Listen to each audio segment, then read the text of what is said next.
Assalamualaikum warahmatullahi wabarakatuh. Salam sejahtera untuk kita semua. Apa kabarnya semua?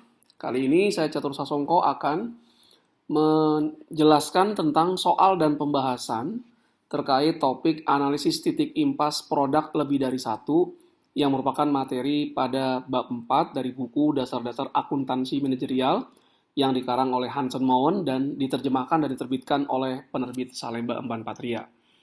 Jadi saya akan jelaskan dulu terkait dengan soalnya, baru kemudian saya akan jelaskan pembahasan secara komprehensif. Berikut ini adalah soalnya. PT Selalu Sejahtera memproduksi dua produk dalam satu fasilitas produksi dan penjualan yang sama, yaitu produk P1 dan X1. Berikut ini adalah harga jual dan biaya variabel untuk kedua produk tersebut. Nah, ini P1 harga jual 195.000, X1 115.000. Biaya variabel produksi P1 15.000, X1 juga 15.000. Tapi biaya variabel penjualan P1 adalah 50.000 dan 20.000. Ini dalam unit ya. Total biaya tetap produksi dan penjualan setahunnya adalah 16,5 miliar rupiah. Kemudian bauran penjualan atau sales mix yang diharapkan untuk produk P1 dan X1 masing-masing sebesar 60% banding dengan 40%. Oke. Diminta berapakah jumlah unit P1 dan X1 yang harus terjual agar perusahaan memperoleh titik impas atau break even point.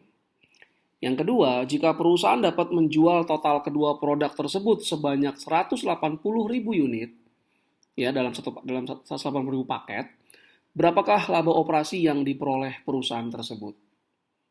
Oke. Berikut ini adalah jawabannya. Yang pertama, kita menghitung dulu margin kontribusi paket.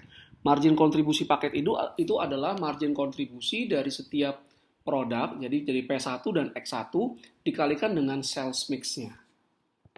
Oke, nah ini P1, harga jualnya 195.000 dikurangi biaya variabel, produksi dan penjualan 65.000, maka margin kontribusi atau contribution marginnya adalah 130.000 rupiah. Berikutnya adalah X1. Nah, ini harga jual 115.000 dikurangi dengan biaya produksi dan penjualan 35.000, maka margin kontribusi 80.000. Nah, ini mencari titik impas untuk produk tunggal dan produk lebih dari satu itu berbeda. Untuk produk lebih dari satu, kita harus mencari dulu margin kontribusi paket.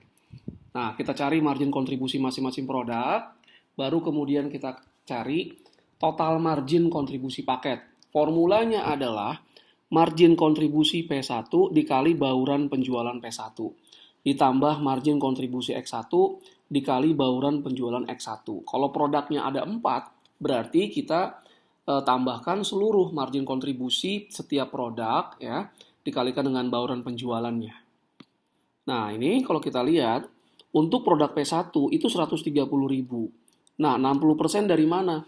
Jadi kalau ada satu paket terjual, satu paket itu terdiri dari ini ada yang dijual dari P1 dan ada X1. Nah, yang paling mudah kalau 10 paket terjual, maka P1-nya akan terjual 60% kali 10 paket ini, atau 6. X1-nya ini berarti 40%-nya kali 10, atau 4. Nah, jadi 10 paket itu terdiri 10 paket terdiri dari 6 P1 dan 4 P1. X1, sorry, ya. Nah, kemudian ditambah margin kontribusi X1-nya 80.000, sales mix-nya dia 40%. Data dari soal. Maka total margin kontribusi paketnya adalah 110.000 rupiah. Ya. Nah, kalau misalnya katakan mix-nya, kalau Anda mau buat misalnya P1 itu adalah 6, X1 itu adalah 4, ini juga boleh. Berarti nanti 6 banding 4 atau 3 banding 2. Jadi nanti margin kontribusi P1 130.000 kali 6. Kemudian yang X1 itu 80.000 kali 4. Anda jumlahkan. Sama saja cara mencarinya. Ya. Nah, kemudian kita menghitung BEP dalam paket. BEP dalam paket itu adalah total biaya tetap dibagi dengan total margin kontribusi paket yang sudah kita dapat di langkah pertama tadi. Total biaya tetapnya dari soalnya adalah 16,5 miliar rupiah, adapun total margin kontribusi paket adalah 110 ribu rupiah. Sehingga BEP dalam paket itu 150 ribu paket. Nah, 150 ribu paket ini baru BEP dalam paket. Selanjutnya kita menentukan berapa yang terjual P1 dan X1 agar perusahaan memperoleh titik impas. Nah, itu selanjutnya adalah menghitung penjualan P1 dan X1. Jadi BEP paket 150.000. Nah, sales mix tadi adalah 60% itu untuk P1. Berarti P1-nya adalah 150.000 paket kali 60%. Dapat 90.000 unit. Adapun X1-nya itu adalah 150.000 kali 40% atau dapat 60.000 unit. Nah, sekarang kita buktikan apakah benar kalau P1 itu terjual 90.000, kemudian X1 terjual 60.000, maka perusahaan mencapai titik impas, break even point. Labanya sama dengan 0. Nah, berikut ini adalah pembuktiannya. Kita cari margin kontribusi, total margin kontribusi untuk masing-masing produk. Yang pertama adalah P1. Totalnya adalah 11 miliar 700 juta rupiah. Dari mana? Nah, sebelumnya sudah kita buktikan bahwa P1 margin kontribusi per unitnya adalah 130.000. Untuk perusahaan mencapai BEP, P1 harus terjual 90.000. Maka 130.000 margin kontribusi per unit kali yang terjual 90.000 unit untuk P1, margin kontribusi P1 adalah 11 miliar 700 juta rupiah. Berikutnya margin kontribusi X1 itu 4,8. Dari mana? Margin kontribusi per unit X1 itu adalah 80.000. Adapun yang terjual X1 agar mencapai break even point adalah 60.000. Maka 80.000 per unit kali 60.000 adalah 4,8 miliar rupiah. Total margin kontribusi dari kedua produk ini adalah 11,7 miliar ditambah 4,8 miliar, maka total margin kontribusi P1 dan X1 adalah 16 miliar 500 juta rupiah. Adapun biaya tetapnya dari soal adalah 16 miliar 500 juta rupiah, berarti margin kontribusi kurangi biaya tetap adalah laba operasi sama dengan 0. Nah, jadi agar mencapai break even point, setidaknya P1 harus terjual 90.000 dan X1 60.000.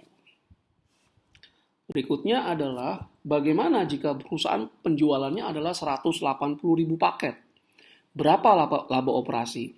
Nah, penjualan 180.000 paket ini tentu saja akan menghasilkan laba operasi positif karena dia lebih besar daripada penjualan dalam BEP-nya adalah 150.000 paket. Nah, kita harus menghitung laba operasinya. Berarti kalau penjualan paket 180.000, maka P1-nya adalah 108.000. Dari mana? 180.000 paket, P1 60%-nya. Lihat sales mix-nya lagi ya. Sedangkan untuk yang X1 itu adalah 180.000 kali 40%. Sama dengan 72.000 unit. Oke. Nah, laba operasinya kita cari total margin kontribusi. P1-nya sekarang 14 miliar 40 juta rupiah. Dari mana margin kontribusi per unit P1 130.000 dikali 108.000 unit. Adapun X1 itu adalah 5 miliar 760 juta rupiah. Dari mana? 80.000 margin kontribusi per unit X1 dikali 72.000 X1 yang terjual. Maka total kontribusi margin kedua produk ini adalah 19 miliar 800 juta rupiah. Dikurangi biaya tetapnya tidak berubah, 16 miliar 500 juta rupiah, maka laba operasinya adalah 3 miliar 300 juta rupiah. Dengan demikian berakhir sudah materi soal dan pembahasan analisis titik impas untuk produk lebih dari satu. Jangan lupa untuk mengunjungi elearning.perbisalemba.com, cari e-learning akuntansi manajemen yang berisikan video pembelajaran dan soal-soal yang Anda bisa kerjakan sendiri dan ada pembahasan komprehensifnya. Oke, terima kasih atas segala perhatiannya. Mohon maaf jika ada berbagai kesalahan. Assalamualaikum warahmatullahi wabarakatuh. Salam sejahtera untuk kita semua.